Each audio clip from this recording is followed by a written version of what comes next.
Hello friends, welcome back to our channel. So आज हम इस वीडियो में बात करेंगे दो ऐसे स्टॉक्स के बारे में जो मेरे को बहुत ही बेहतरीन लग रहे हैं और बहुत अच्छे चार्ट पैटर्न्स बने भी हुए हैं। तो आपको पता ही है, इसी तरह के इंटरेस्टिंग आइडियाज़ मैं आपको हर वीडियो में बताता रहता हूँ और इस वीडियो में भी हम बिल्कुल डिटेल में चर्चा करेंगे कि ये स्टॉक पर, इन दोनों ही स्टॉक्स पर कैसे चार्ट पैटर्न्स बने हुए हैं और क्या रेजिस्टेंसेज हैं और क्या सपोर्ट की तरह निकल के आ रहे हैं। इससे पहले भी हमने बात की थी और पेट्रोनेट एलएनजी पर हमने बात की थी, तो उसमें थोड़ा सा ध्यान रखिएगा, हो सकता है वो अपने सपोर्ट के आसपास आ रहा है। 290 293 के आसपास का एक ज़ोन है जो कि सपोर्ट का ज़ोन है। अगर वो आपने पोजीशन बना रखे तो थोड़ा सा सतर्क हो जाइए, थोड़ा सा कॉशियस हो जाइए। अगर स्टॉप लॉस हिट होता है तो बिल्कुल निकल जाइएगा एक बार के लिए। उसमें मेरी भी पोजीशन है पेट्रोनेट एलएनजी, तो मैं भी बहुत कॉशियसली उसको देख रहा हूँ। इसके अलावा मैंने आपको एक वीडियो बनाई थी जहाँ पर डेटा पैटर्न्स एचएल और बीएल के बारे में कंपैरिजन बताया था। वो वीडियो आपने नहीं देखी तो बिल्कुल देखिएगा, क्योंकि एचएल में अभी भी बहुत अच्छे चार्ट पैटर्न्स बने हुए हैं। डेटा पैटर्न्स भी 2900 के आसपास चल रहा है। वहाँ पर ही मैंने एक लेवल बताया था जिसके ऊपर डेटा पैटर्न बहुत ही अच्छा हो जाएगा और बहुत ही शानदार उसमें नेक्स्ट पड़ाव देखने को मिल सकते हैं। सारी ही वीडियोज़ अगर आपने नहीं देखी है और आप मुझसे अभी तक जुड़े ही नहीं हैं इस चैनल के थ्रू, तो आप मुझे जल्दी से जुड़ जाइए by subscribing my channel and hit the bell icon, so that जब भी मैं कोई नई वीडियो डालूँ तो सबसे पहले नोटिफिकेशन आ जाए। आप मेरे चैनल पर आ ज़रूर रहे हैं बट आप मेरे चैनल को सब्सक्राइब नहीं कर रहे हैं, तो ये एक तरीका है मुझे सपोर्ट करने का और कोई तरीका नहीं है। आज बात करते हैं पहले स्टॉक के बारे में जिसका नाम है जीमेंस इंडिया। जीमेंस इंडिया में एक बहुत ही अच्छा आज ब्रेकआउट आया है और वो ब्रेकआउट किस लेवल पर आया है? वो ब्रेकआउट आया है 5700 के आसपास।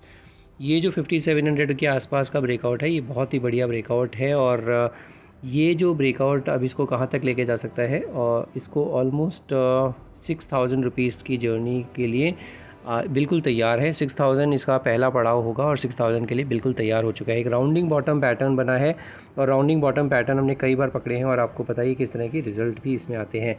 तो अगर आपके लिए मैं ये लगाऊँ कहाँ पर ये ब्रेकआउट है, ये देखिए, ये एक राउंडिंग बॉटम का ब्रेकआउट है। छोटा सा एक राउंडिंग बॉटम बनाया है इसने। डेली के चार्ट है, ध्यान रखिएगा, डेली के चार्ट पर ये राउंडिंग बॉटम, और राउंडिंग बॉटम का जो ब्रेकआउट आया है वो है 5700। तो ऑलमोस्ट अब ये 6000 की जर्नी के लिए बिल्कुल रेडी है। और स्टॉप लॉस कहाँ लगाना है? स्टॉप लॉस इसको लगाना है 5700 पर। अगर आपकी पुरानी पोजीशन है तो इसका स्टॉप लॉस बनेगा आपका 5400 के आसपास। हालांकि काफ़ी दूर है बट काफ़ी तेज़ी से चला था, तो अगर आप, मैं अज्यूम कर रहा हूँ कि आपने काफ़ी निचले स्तरों पर अगर पोजीशन बनाई है तो फिर इसको 5400 का स्टॉप लॉस, एक कायदे का स्टॉप लॉस होगा जो कि इसका 20 डेमा भी है। और ये जो इसने राउंडिंग बॉटम बनाया है, इसका बॉटम भी 5400 के आसपास ही आता है। तो दोनों ही तरह से अगर आप देखते हैं तो 5400 का एक अच्छा खासा लॉन्ग टर्म सपोर्ट है, वो अब टूटना नहीं चाहिए। ये हो जाता है डेली का चार्ट। अगर डेली के चार्ट पर आरएसआई देखते हैं तो 74 का आरएसआई है, तो वो भी बहुत बढ़िया लग रहा है। अब एक बार इसको वीकली के चार्ट पर भी देख लेते हैं, वीकली के चार्ट पर कैसा प्लेस है। तो वीकली के चार्ट पर भी आपको दिखेगा कि इसने जो लो लगाया था पिछले हफ्ते, लास्ट वीक का जो लो था वो था 5415, और वही इसका 20 डेमा भी है और वही इसका लास्ट वीक का लो भी है। तो ये 5400 को प्रोटेक्ट करना चाहिए। इस वीक में अगर आप देखते हैं तो इस वीक का लो है 5599, तो 5599 इसका स्टॉप लॉस हो जाता है वीकली के चार्ट पर। ध्यान रखिएगा, ये वीकली का चार्ट अभी शुरू ही हुआ है, मंडे का दिन ही है आज। तो आज इसने बड़ी ज़बरदस्त रैली दिखाई है, 3-3.25% की, और अब ये 5600 या 5599 टू बी प्रिसाइज, ये इसके नीचे क्लोजिंग नहीं देनी चाहिए, अदरवाइज़ हो सकता है एक बार के लिए आप निकल भी जाएगा। तो ये स्टॉप लॉसेस हो जाते हैं आपके लिए। सबसे पहला स्टॉप लॉस जो नज़दीक का स्टॉप लॉस है वो 5700 का है, उसके बाद 5599 का है, और उसके बाद 5400। ये 3 स्टॉप लॉसेस हो जाते हैं। टारगेट्स मैंने आपको बताया, सबसे पहला इंपॉर्टेंट टारगेट है वो है 6000, और 6000 के लिए आप बिल्कुल इसमें बने रह सकते हैं। हालांकि कोई रिकमेंडेशन नहीं है और मेरी पोजीशन भी नहीं है। वीकली के चार्ट पर आरएसआई में बिल्कुल क्लियरली दिख रहा है कि ओवरबॉट सिचुएशन आ चुकी है। तो थोड़ा सा हो सकता है टाइम वाइज करेक्शन दे या थोड़ा सा नीचे आ जाए तो बहुत ही बढ़िया लेवल होगा। 5600 5700 के आसपास मिलता है, तो वहाँ पर भी पोजीशन बनाने के बारे में सोच सकते हैं with stop loss of, strict stop loss of 5400। ये हो जाता है वीकली का चार्ट। एक बार हम जो दूसरा मेरा स्टॉक है आज जो मैं डिस्कस करने वाला हूँ उसके भी चार्ट देख लेते हैं, उसका चार्ट कैसा है। उसका नाम है इंडिगो। इंडिगो हमने पहले भी कवर किया था। आपने अगर आप मुझसे अगर पुराने जुड़े हुए हैं तो बिल्कुल आपको पता होगा कि इंडिगो हमने इसी चैनल पर डिस्कस किया था, और डिस्कस करने के बाद थोड़ा नीचे ज़रूर आया, बट अब ये जो चैनल है, इस चैनल के ऊपरी स्तर पर आके और अब इसने ब्रेकआउट ऑलरेडी दे दिया है आज ही के सत्र में। इनफैक्ट लास्ट फ्राइडे को ही इसने ब्रेकआउट दे दिया था। ब्रेकआउट देने के बाद अब इसमें अच्छा पड़ाव देखने को मिल रहा है। नेक्स्ट जो पड़ाव देखने को मिलेगा वो देखने को मिलेगा 3830 के लिए बिल्कुल इससे बने रह सकते हैं। 100 रुपये आपको बिल्कुल देखने को मिल सकते हैं। इसका जो सपोर्ट होगा वो आएगा 35.29, और अगर बिल्कुल हाल फिलहाल में पोजीशन बनाई है तो इसमें एक 3600 का भी स्टॉप लॉस बनता है। 3600 के स्टॉप लॉस के साथ आप बने रह सकते हैं, और 3830 के लिए इसमें नेक्स्ट पड़ाव के लिए वेट कर सकते हैं। तो 3830 इसका नेक्स्ट टारगेट हो जाता है, और बहुत ही बढ़िया चार्ट पैटर्न्स बने हुए हैं। बहुत निचले स्तर पर हमने पकड़ा भी था इंटरग्लोब में।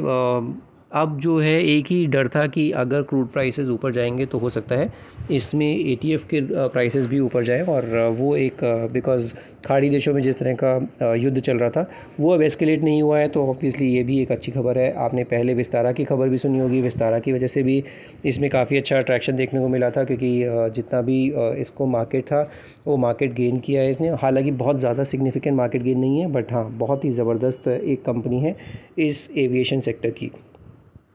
तो अगर किसी को एविएशन सेक्टर में कोई कंपनी लेनी है तो IndiGo is the best pick, और यहाँ पर आप पोजीशन बिल्कुल बना के रख सकते हैं। इसमें अगर ये 3830 निकलता है तो फिर इसमें ऑलमोस्ट 4200 की चाल देखने को मिल सकती है, और 3830 निकलने के बाद इसमें और भी पोजीशन ऐड की जा सकती है। तो ये एक ध्यान रखिएगा कि अगर 3830 निकल जाता है तो इसमें और पोजीशन ऐड कर सकते हैं, और फिर इसमें आपको 4200 की चाल देखने को मिलेगी बिल्कुल ईजीली।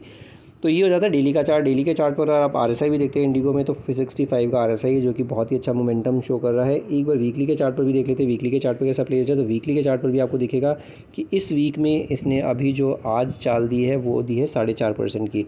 4.5% की जो वीकली चाल दी है वो बहुत बढ़िया है, और अब इसमें जो सपोर्ट की तरह काम करेगा वो 3616 का जो लेवल है, 3600 3616, ये एक लेवल है जिसको आप बिल्कुल सपोर्ट मान के चलिए। इसके नीचे अभी क्लोजिंग नहीं देनी चाहिए, और इसकी जब तक ऊपर रहेगा तब तक इसमें बिल्कुल बने रहिए। और इसमें जो नेक्स्ट पड़ाव आपको मैंने बताया 3830, उसके लिए बिल्कुल आप अपनी पोजीशन में बने रह सकते हैं।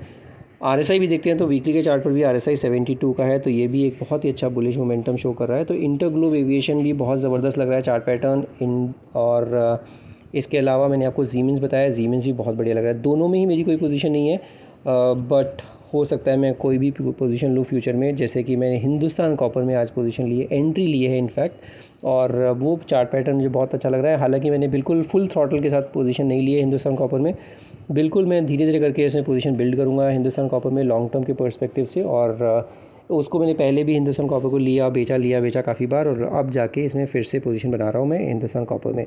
तो ये एक स्ट्रैटेजी है कि आप बिल्कुल एक बार में पूरा 100 रुपये अगर लगाना है तो 100 का 100 मत लगाइए, हो सकता है 10-10 रुपये करके लगाइए, 20-20 रुपये करके लगाइए, या जैसे भी आपको ठीक लगता है वैसे लगाइए, बट ट्रांचेज़ में अपनी पोजीशन बनाइएगा।